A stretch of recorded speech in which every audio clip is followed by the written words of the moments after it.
Shin-Gojira. I finally posted the text of this review on Facebook on August 2nd. I meant to make this video version on like August 3rd or so.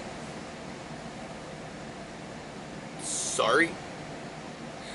So anyway, here's my spoiler-free review of Shin-Gojira. But first, my immediate reaction upon leaving the theater. Holy fucking shit! People have many varying opinions on what is required to make a Godzilla movie, and the Godzilla movie catalog itself doesn't even answer that question specifically. And a majority of the films have Godzilla and another kaiju or multiple kaiju. Not many are just Godzilla itself and the humans. Essentially, Japan versus Godzilla. The original in 1954, the return in 1984, and the resurgence in 2016 are the only solo kaiju Godzilla films in the filmography. Godzilla will always be an allegory for atomic and nuclear weapons. However, 1954 and 1984 have dramatically different feels, tones, and additional underlying messages than the rest of the films do. More so of 1954 than 1984. Even the movies that follow in the same timeline, the Heisei era. So how does Shin-Gojira fit? Well, to put it short, it fits perfectly. The nuclear and radioactive elements are definitely there. The dread and the collective helplessness. Fukushima nods are very prevalent, from the tsunami and the debris to the response of the workers in the uniforms worn after the disaster to the elephant cement trucks used. It is definitely Japan versus Godzilla, with Japan trying to decide how to handle this emergency itself. The movie wastes no time tugging on the nostalgia strings either with the opening sound effects. Those classic footsteps. In fact, the entire score for this film is applaudable. Lots of classic tracks with a couple remixed. Shiro Sagisu selected the score splendidly. Doubt I ever use that word again. The new songs are eargasms, including the couple from the trailers. And the additional various takes on an Evangelion track not only fit the movie flawlessly, but also stamps the soundtrack with Hideaki Anno was here. This is definitely a Hideaki Anno film. The little nuances of his are seen everywhere. A previous Hideaki Anno work titled Love and Pop comes to mind. And many times I was reminded of Neon Genesis Evangelion, which is currently Hideaki Anno's most famous work. It's genius in my opinion. I can't suggest for you to watch it enough. In fact, I recommend pretty much everything Hideaki Anno has directed. Even the live-action Cutie Honey has its moments, if you enjoyed the anime. But other than mentioning the repetitive use of text on screen, bringing up how certain scenarios typically play out, or the use of the camera from the viewpoint of a tangible object, as seen here a few times in Love and Pop. One instance in Shin-Gojira I especially enjoyed that utilized this type of camera angle was a laptop scene.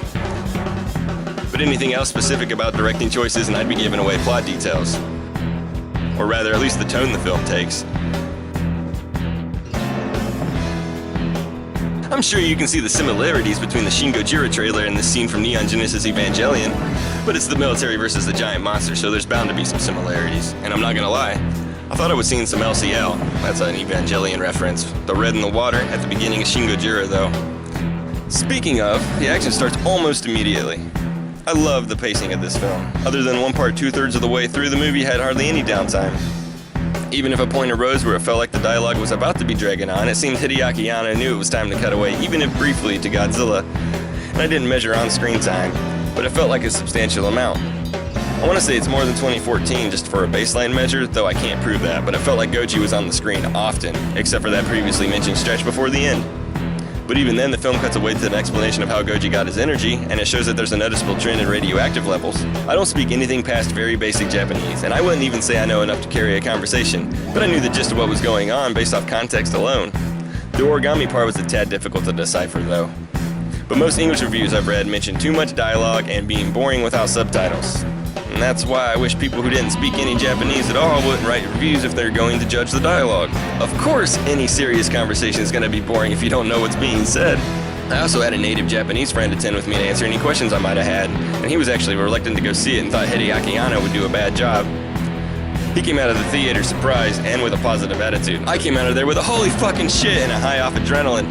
I was so pumped I almost forgot to go to the merchandise floor to buy theater souvenirs. Everything felt in place with this film, even the nuclear breath and beyond. The initial shock quickly turns into awe. It just works here. Although I'll admit, there's one aspect of the new powers I could do without, but I don't hate it at all. It's just like, really? Many fans won't be pleased, however, I definitely was. Bottom line, I love this film. I waited a few days to see how I felt after viewing it before writing this, and I'm still impressed, even compared to the entire filmography. I'm even willing to say that this is how 1954 would have been made if it was in the present day. If I have anything negative to say about the film, it's the following. The English dialogue sounds like it's the first time they've ever read the lines. Pretty much like me here. The ending felt a little anticlimactic compared to the action before it. though it still makes sense. And I'll admit, I may be greedy and just wanted more. All in all, I give this film a 7 out of 10. And that's my spoiler-free review of Shin-Gojira. My first review. I hope it was okay. I'm gonna try and do a spoiler-full review also, because I have like media program from the movie. Also saw it.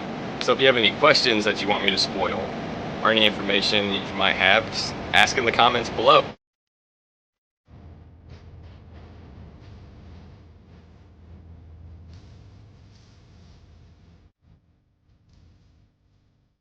And I actually give this movie an 8.5 or 9 out of 10.